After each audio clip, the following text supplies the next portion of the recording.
Good afternoon. I'm Mr. Ish. Thank you for joining me. A very important topic here because this shows up for many students, 12th grade and in college, university studies. It shows up in Newton's law of cooling. We have a differential equation over here which provides you everything that you need in terms of solving questions of this form.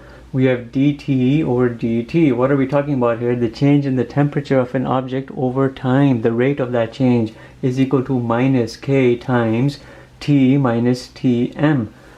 Look at those items over there. T representing the temperature of an object at time t. Lowercase t representing the time. Tm, the surrounding temperature or the ambient temperature. T0, which will come about in a little while, the initial temperature of the object. K will be your decay rate constant, because when you're talking about law of cooling, an object is heated, it is higher temperature than its surroundings.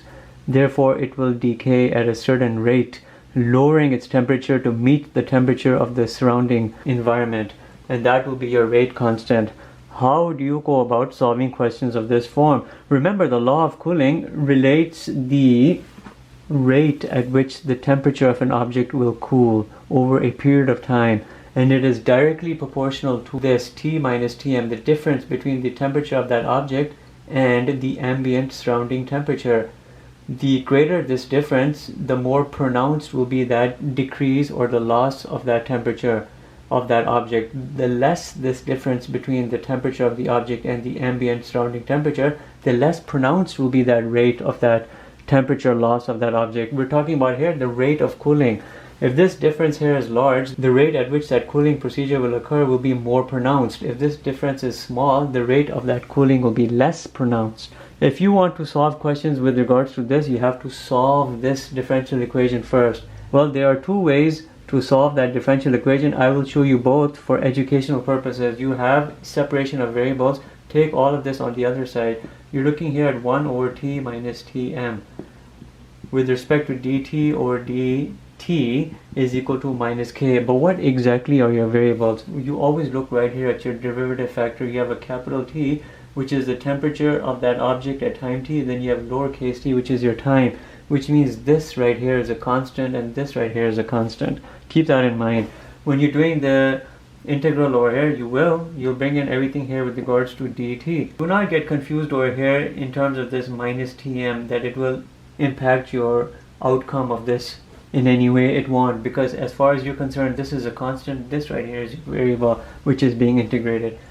Well, these cancel out. You're looking here at natural log T minus Tm, temperature of the object at time t minus the ambient surrounding temperature is equal to minus Kt plus C. Take the natural log on the other side. T minus Tm is equal to e to the power of minus Kt plus C. Algebraic manipulation is needed here. T minus Tm is equal to e to the minus Kt times e to the C. You can separate them out into their individual bases. When bases are same, exponents add, which is exactly what they are. Let a larger constant be equal to e to the c. So you're looking at t minus tm is equal to this c, which you can bring right over here, e to the minus kt. And then t, the item you're looking for, is equal to c e to the minus kt plus tm. But what does all of this mean in terms of you being able to do anything with it? Nothing yet, because you have to remember, you have to convert this into a function. At a specific time, 0 seconds, 0 minutes, you have an initial temperature, and that's indicated by that. You have an x value here, you have a y value here, you plug them in. This right here is your y value, the time here is your x value.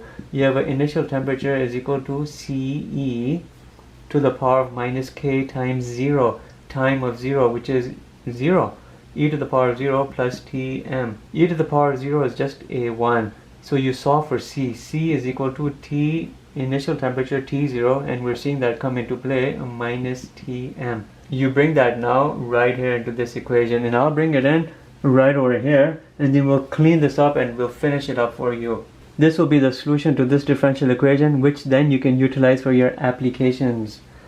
You have T is equal to C, which is now initial temperature minus your ambient temperature, surrounding temperature, times e to the power of minus kt plus tm, or you can write T is equal to Tm plus T initial temperature minus the ambient temperature e to the power of minus kT. But since we've done here a determination of the C, you can write all of this in a functional format. Temperature with regards to time T is equal to that, and this right here will represent your function for which you can now use for your applications. And I'm going to post that for you right over there. It's posted for you over there, and you've seen the process by means of separation of variables. But keep in mind here, we're talking about law of cooling. An object which is hotter than the environment and is being allowed to cool, you can have a minus k value, because if you were to plot the temperature versus time, you're going to have a exponential decay constant come about, which is that minus k over there, and your graph will look something like that.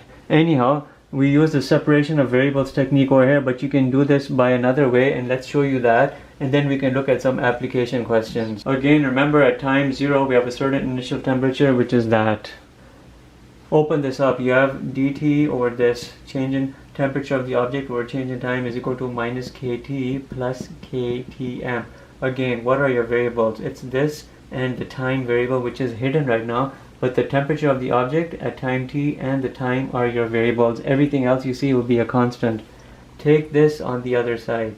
You'll have dt, you'll have this plus kt is equal to ktm. You have a linear first order differential equation. You can use the integrating factor approach. E to the exponent of the integral right here, k dt, which will be e to the power of kt, which you now will multiply with everything you see right here. And you know this is the integrating factor approach, which you use for linear first order differential equations. You have e to the power of kt dt over dt plus e to the kt, and then k that t is equal to e to the kt, and we have a lot of t's over here, but you know, you're looking at them and you're seeing the differences between the two. I'm not differentiating them verbally, but you're seeing the differences visually. This is coming from the derivative of a item, and that item is equal to exactly what you see right over here. It'll be t and then e to the kt. If you were to expand this out by means of implicit differentiation, you'll come up with that. And that's obviously equal to what you see over here, e to the kt, and then you have obviously ktm. You're going to do the integral. But this right here is your constant. You could have ideally written it over here, and I will. For clarity reasons, I'll write it over here first. K, ambient temperature, e to the kt, and this right here is being integrated. This right here is a constant. When you integrate this, it stays as is. T e to the power of kt is equal to, you have ktm. This is no different than an exponential antiderivative coming out of it, which is e to the power of kt over k plus c. That's what it is. This k cancels out with that. And what do you get over here? You have t e to the kt is equal to tm e to the kt plus c. You solve for this t right over here. T is equal to, you take this on the other side. It'll obviously cancel out with that. You'll have tm plus c over e to the kt, which you can write as a numerator exponential expression with a negative exponent e to the power of minus kt, and there it is, and you're good. I'm just differentiating the c properly. That right there is your solution to this differential equation. You can carry it out again through the same procedure. I won't show you. This right here is your x, this right here is your y. You put your t initial time over here, you put your 0 over here, and you solve for c, and you'll get exactly t0 minus tm. Initial temperature minus environmental temperature, and you'll lead you right over here. This, after you solve for c, will lead you right over here, and you'll be good. So you can solve this equation here, differential equation, by means of separation of variables or the integrating factor technique. I prefer this method simply because when you saw the separation of variables technique, you saw this came about.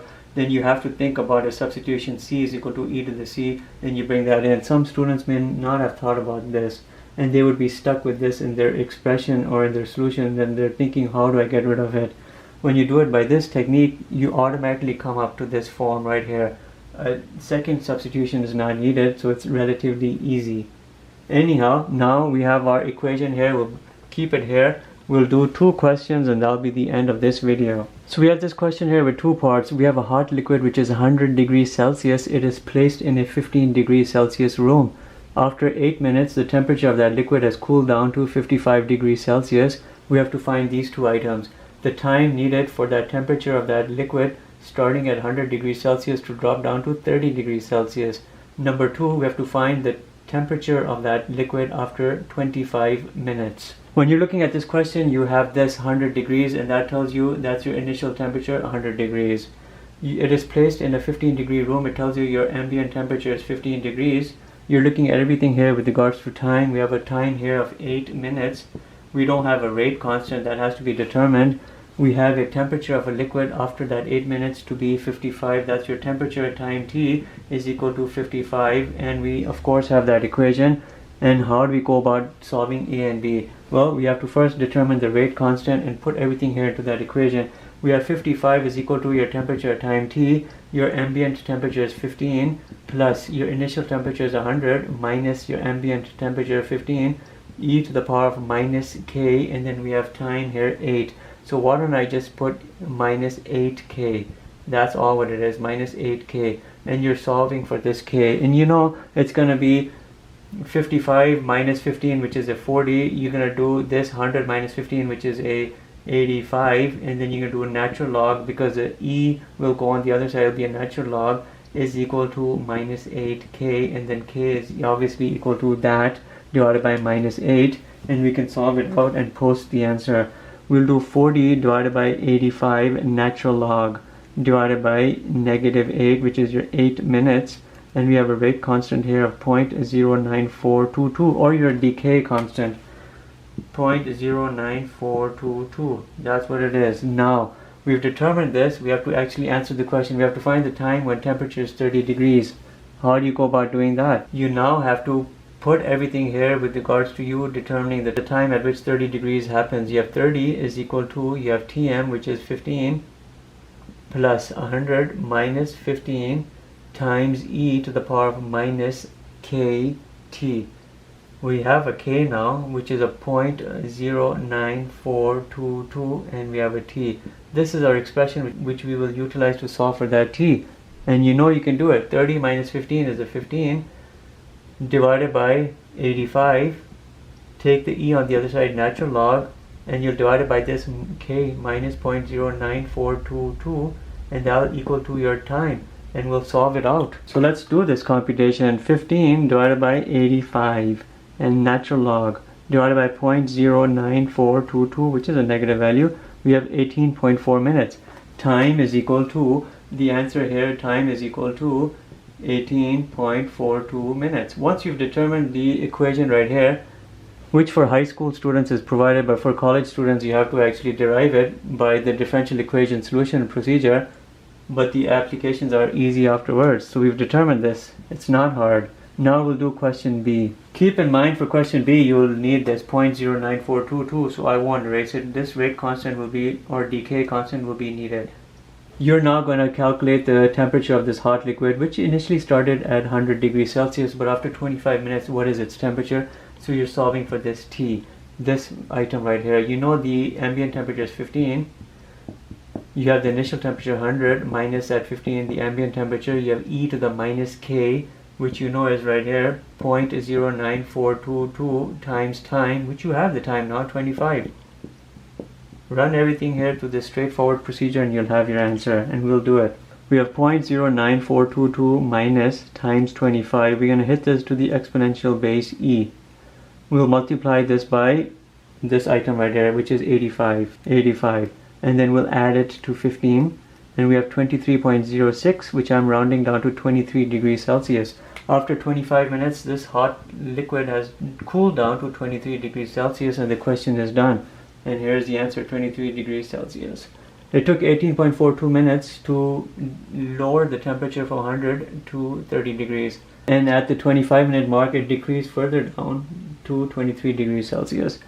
Throw in more time and eventually it will match the ambient temperature of that room, which will be 15 degrees. That's all I want to show you in this video. Thank you for watching. Have a good day.